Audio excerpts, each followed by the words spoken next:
کیا ہوا بھائی؟ پتہ نہیں خراب ہو گئی ابھی. میں چیک کرتا ہوں. اس کے انجن میں مسئلہ ہے. 2 دن تو اس کو لگیں گے ٹھیک ہونے میں. 2 دن؟ 2 دن. یہ کون سی جگہ ہے؟ یہ کرک ہے، خیبر پختونخوا میں آتا ہے. کرک کے بارے میں سنا تو بہت تھا. تو کوئی مسئلہ نہیں، جب تک گاڑی ٹھیک نہیں ہوتی تب تک آپ ہمارے مہمان ہیں. نہیں آپ کو تکلیف نہیں دینے یار، والی کوئی بات بات نہیں یار. میں میکینک کو کال کرتا ہوں، وہ آ کے گاڑی لے جائے گا. اور آپ 2 دن ہمارے مہمان ہیں. اس میں آپ کو پورا کرک بھی دکھا دیتا ہوں. چلتے یو ملما دے کنا داغا گاڑی خراب دے اغالتا بوزا کنا چٹک شی بیا ما سره رابطه وکړه. صحیح ده؟ اوکے، اللہ حافظ.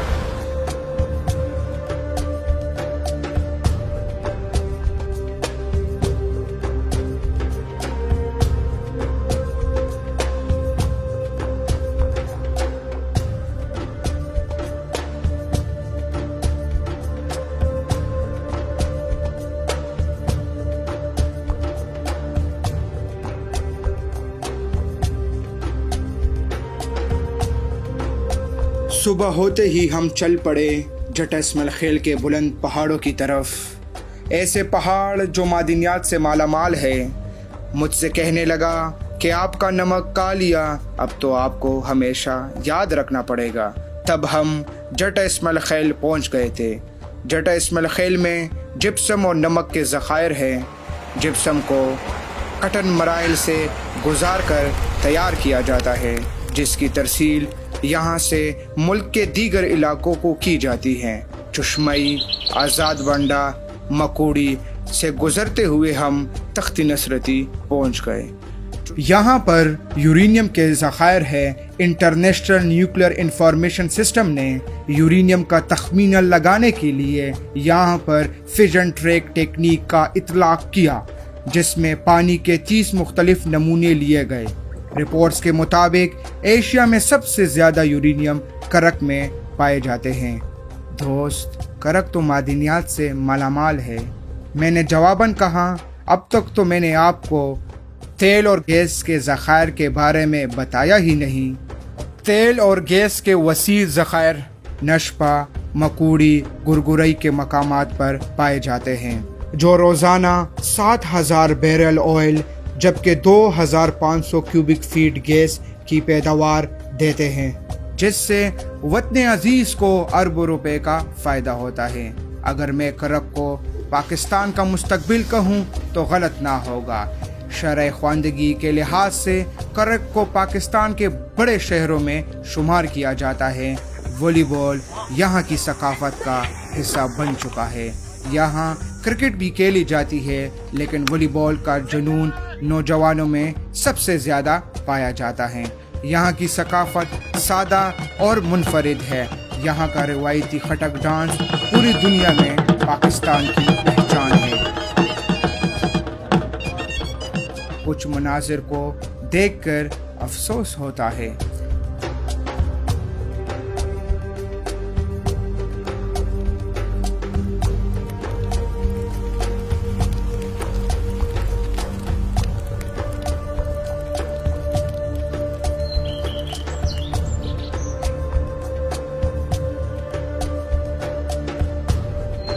اگلی صبح ہم لواغر کی طرف روانہ ہوئے. سرسبز پہاڑ اور پتریلا راستہ اور خوبصورت وادیوں سے گزرتے ہوئے ہم پہلے بہادر خیل پہنچ گئے. یہاں بھی نمک کے وسیع ذخائر ہے. بہادر خیل اور جٹا اسماعیل خیل سے سالانہ لاکھوں ٹن نمک کی پیداوار ہوتی ہے. یہاں سے ملک کے دیگر شہروں کو نمک کی ترسیل کی جاتی ہے. صحرا جیسے مناظر لواغر کی پہچان ہیں. لواغر ڈیم پہنچے تو ایسا روح پرور منظر جو انسان کو فرحت اور تازگی بخشتا ہے. لواغر ڈیم کے علاوہ شرکئی ڈیم جو سرسبز پہاڑوں کے درمیان واقع ہے، جو شرکئی ڈیم کی خوبصورتی کو دوبالا کر دیتی ہے. زیبی ڈیم میں مٹی کے پہاڑ اس کو دیگر ڈیموں سے منفرد بناتی ہیں.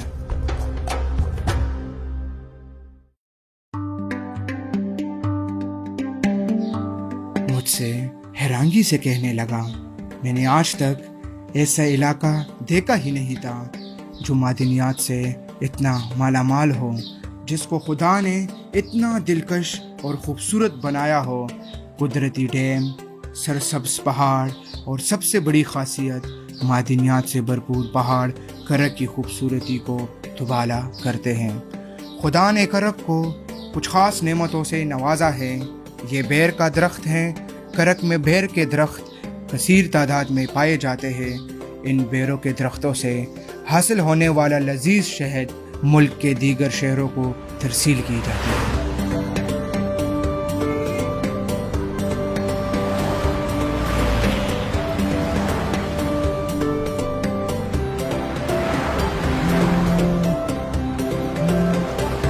ہیلو،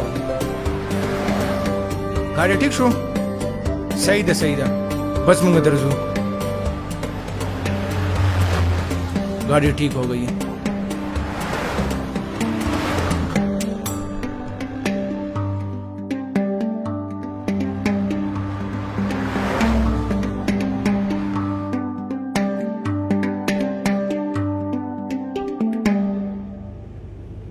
دعا ہے کہ ملک کے خداداد ترقی کے راہ پر گامزن ہو۔